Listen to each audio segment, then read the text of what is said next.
नमस्कार विद्यार्थी मित्रांनो, तुम्हा सर्वांचं स्वागत आहे आपल्या YouTube चॅनलमध्ये.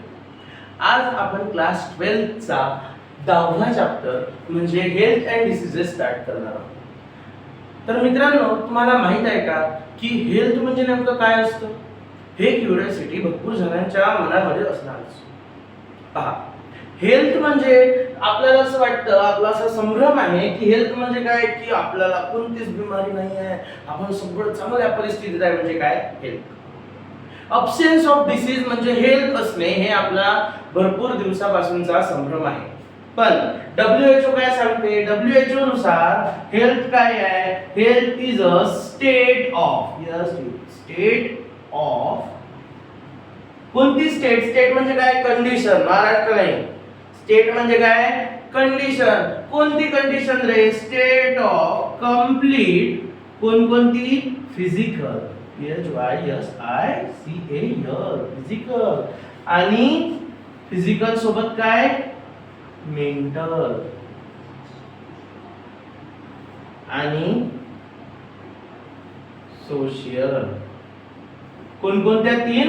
फिजिकल, मेंटल आणि सोशल. या तीनही हेल्थ आपल्यात चांगले असणे. WHO नुसार हेल्थ काय म्हणते? हेल्थ म्हणजे state of complete physical, mental and social wellbeing. Physical, mental and social wellbeing. Wellbeing म्हणजे काय? इथे आपल्याला काय म्हणायचं आहे? वेलबिंग म्हणजे चांगलं असणे. तर काय काय चांगलं पाहिजे? आपलं फिजिकल हेल्थ, मेंटल हेल्थ आणि कोणती? Social health. आता विषय कसा आहे? विषय असा आहे की तुमची फिजिकल हेल्थ चांगली असेल म्हणजे तुम्ही चांगले दष्टपुष्ट असाल, पण तुम्ही डोक्यानं आउट आहे, तर काही फायदा आहे काय? नाही. मेंटल हेल्थ चांगली असेल, तुम्ही अतिशय हुशार आहे पण बारके चिरकेच आहे, तर काही फायदा आहे काय? नाही. त्याच्यानंतर चांगले दष्टपुष्ट आहे, हेल्थ, फिजिकल हेल्थ चांगली आहे, मेंटल हेल्थ चांगली आहे, पण सोशली तुम्ही अत्यंत बेकार आहे, तुम्हाला सोशली चार शब्द बोलता येत नाही, तर काही फायदा आहे काय? नाही. म्हणजे तुमच्या तिन्ही बाजूने काय पाहिजे? तुम्ही चांगले पाहिजे. तिन्ही बाजूने काय पाहिजे? चांगले पाहिजे. तर आता हे काय म्हटलं WHO न? State of complete social, physical and mental wellbeing. ठीक आहे. त्यानंतर दुसरा विषय मित्रांनो, की हेल्थ आपल्याला समजलाय. आता हेल्थ म्हणजे काय असते? तर हेल्थ म्हणजे complete state of complete physical, social and mental wellbeing. आता हेल्थ आपल्या बॉडीसाठी असं समजा की एखादा खजिना आहे, एखादा हिरा आहे, एखादा मोती आहे, ज्याला आपल्याला काय करायचं आहे? प्रोटेक्ट करून ठेवायचा आहे. काय करून ठेवायचं आहे? प्रोटेक्ट करून ठेवायचं आहे.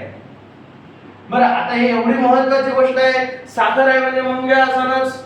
म्हणजे हेल्थ आहे म्हणजे कोणतरी अशी गोष्ट असन जे हेल्थ ते काय करू शकते? खराब करू शकते. तर खराब करणारी किंवा हेल्थ साठी दुश्मन, हेल्थची दुश्मन कोण? पॅथोजन. आता पॅथोजन म्हणजे काय? याची ही एक चांगली सायंटिफिक डेफिनेशन आहे. सायंटिफिक मध्ये सर्वच आहे. सायन्स म्हटलं म्हणजे कसाच लिहिलं आहे, बरोबर आहे? तर पॅथोजन म्हणजे काय? Pathogen is disease causing organism. Every disease causing organism is called as pathogen. DISEASE disease causing organism. Disease causing organism is called as pathogen. इथपर्यंत सर्वांना लक्षात आलंय? मग आता डिसीज कॉज होऊन राहिला. आता मला सांगा, सर्व आपण सायंटिफिक खेळून राहिलो म्हटल्यानंतर डिसीजचे काहीतरी सायंटिफिक असेल, बरोबर आहे? तर डिसीज म्हणजे काय विद्यार्थी मित्रांनो? तर डिसीज म्हणजे डिसीज म्हणजे काय? डिसीज म्हणजे डिस्टर्बन्स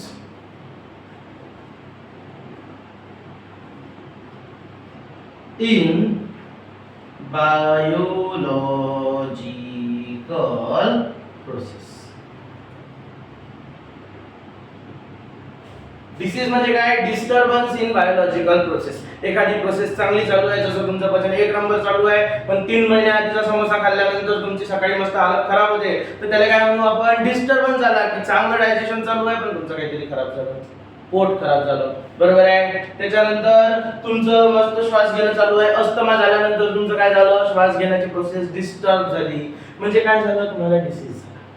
लक्षात आलं काय? बायोलॉजिकल प्रोसेस म्हणजे ज्या प्रोसेसमुळे आपली लाईफ चालते, आपण सर्व्हाइव्ह करतो, अशा प्रोसेस मध्ये जर डिस्टर्बन्स येत असेल तर त्याला आपण काय म्हणू, डिसीज म्हणू.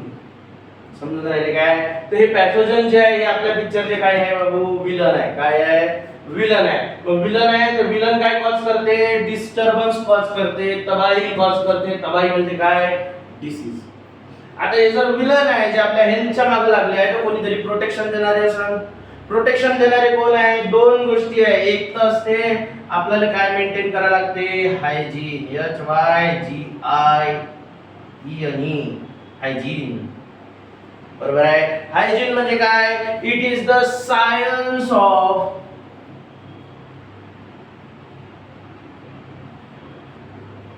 Rules of health. कोणाचं सायन्स आहे, रूल्स ऑफ हेल्थ. हेल्थचे जे काही नियम आहे, आपण नाक घासले पाहिजे, हात घासले पाहिजे, दात घासले पाहिजे, रोज सकाळी जेवण केलं पाहिजे म्हणजे नाश्ता केला पाहिजे, ह्या सर्व गोष्टी आपण चांगलं राहिलो पाहिजे, रोज सकाळी आंघोळ केली पाहिजे, बिना आंघोळीचे भंगेले हिंडलो नाही पाहिजे, ह्या सर्व गोष्टी म्हणजे काय, रूल्स ऑफ हेल्थ. ज्या गोष्टींना आपली हेल्थ चांगली राहते ते पाळणे जाणारे नियम. पण आता हे सायन्स काऊन म्हटलं आपण, कारण सायन्स म्हणजे कसं का कोणतरी असं एक्सपेरिमेंट करून पाहिलं असेल का 8 दिवस आंघोळ नाही करून पाहावं, म्हणजे मग अंगाचा वास आल्यावर मग समजते का नाही रोज आंघोळ करायला पाहिजे, बरोबर आहे. 4 दिवस दात नाही घासल्यानंतर समजते का दात पडते, बोबड होते, म्हणून आपण काय करतो, रोज दात घासतो, बरोबर आहे. तर हे सर्व सिस्टीम म्हणजे काय झाली, सायन्स झाली. पहिले बाबा कोणीतरी एक्सपेरिमेंट केलं असेल, त्या एक्सपेरिमेंटचे काहीतरी रिझल्ट असेल, काहीतरी फॅक्ट्स असेल, त्याचं ऑब्झर्वेशन असेल, त्याच्यावरून काय तयार झाले, रूल्स तयार झाले, म्हणून त्याला काय म्हटलं आपण, science of rules of health. हे डेफिनेशन, सायंटिफिक डेफिनेशन, बरोबर आहे. दुसरी एक टीम असते आपल्या बॉडीमध्ये ज्याला आपण एव्हेंजर म्हणतो. एव्हेंजर नाही म्हणत आपण, काय म्हणतो त्याला, काय म्हणतो, इम्युन सिस्टीम.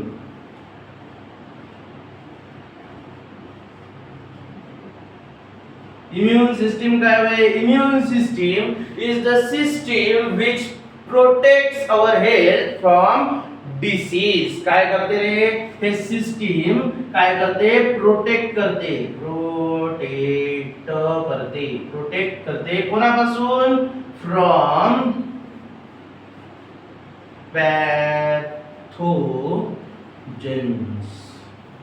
कोणापासून प्रोटेक्ट करण, पॅथोजन पासून. म्हणजे आपला पिक्चरचा मेन गोष्ट कोणती आहे, हेल्थ. ज्याच्या हेल्थ सर्व चालू आहे, हेल्थ काय आहे, हिरा मोती आहे ज्याला वाचून ठेवायचं आहे. आता हिरा मोतीला वाचवासाठी कोण आहे, इम्युन सिस्टीम आहे, याची पुरी टीम असते, बरोबर आहे. हे टीम काय करते, हेल्थला कोणापासून वाचवते, पिक्चरच्या विलन पासून म्हणजे पॅथोजन पासून. इथपर्यंत लक्षात आलं. आता त्याच्यानंतर हायजीन म्हणजे काय, science of rules of health. Science of rules of health. इथपर्यंत लक्षात आलं. आता जेव्हा इम्युन सिस्टीम आहे, इम्युन सिस्टीम काय आहे, इम्युन सिस्टीम एक प्रकारची टीम आहे. आता हे जे टीम आहे हे काय करते, आपल्या बॉडीला प्रोटेक्ट करते पॅथोजन पासून. हे काय करत, पॅथोजन आला का हाणला, आला का हाणला, आला का हाणला, लक्षात आलं. मग आता हा जो पॅथोजन आहे याला हाणल्यानंतर एक वेळा जर तुम्ही कोणत्या माणसासमोर झगडा केला तर तुम्हाला डबल तो माणूस भेटल्यानंतर तुम्ही त्याच्यासमोर प्रेमाने बोलाल काय, नाही. तुमची काय होते, त्याच्या बाबतीत काहीतरी अशी एक दुरावा निर्माण होते, बरोबर आहे. भांडण झाल्यानंतर तुम्ही 4 दिवस तो स्वतःच्या मित्र मैत्रिणी संग बोलत नाही म्हटल्यानंतर तुझा अनोळखी माणूस होता, बरोबर आहे. तर मग आता पॅथोजन सोबत जो दुरावा निर्माण झाला एक प्रकारचा आपल्या बॉडीचा आणि पॅथोजनचा, त्याला आपण काय म्हणतो, रेझिस्टन्स म्हणतो. इम्युन सिस्टीम काय डेव्हलप करते, रेझिस्टन्स डेव्हलप करते.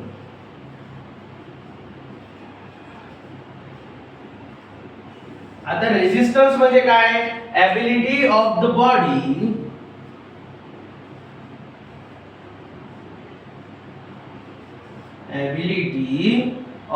बॉडी टू प्रिव्हेंट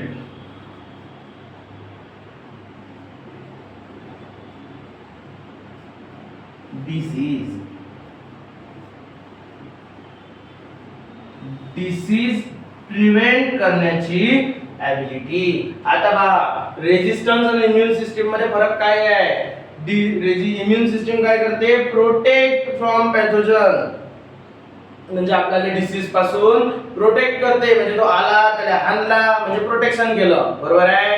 पण रेझिस्टन्स काय करते? प्रिव्हेंट करते, म्हणजे त्याला दरवाजातूनच म्हणून का बाबू तू लग्नात काही येऊ नको, तुझं काही काम नाही, बरोबर आहे. तर दरवाजातून हाकलणे म्हणजे प्रिव्हेंट करणे, आणि दरवाजात येऊ दिला पहिले चांगला कचड्यात घेतला मग झोडपला म्हणजे काय केलं? प्रोटेक्ट केलं. समजले काय? इथं होऊन राहिली माराकुटी आणि इथून तो काय म्हणते? माराकुटीचं मला काही काम नाही, तू दरवाजातूनच जाय. समजलं? तर हे सर्व टॉपिक जे होते हे कसे होते? These are the introduction of this topic.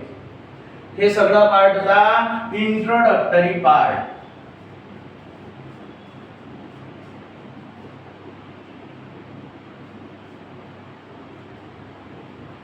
Introductory part.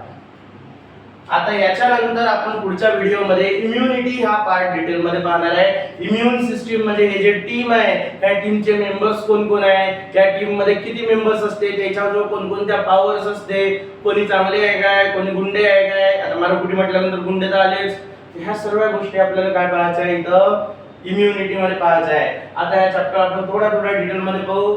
तर या व्हिडिओसाठी एवढंच. पुढच्या व्हिडिओमध्ये आपण काय पाहणार आहे?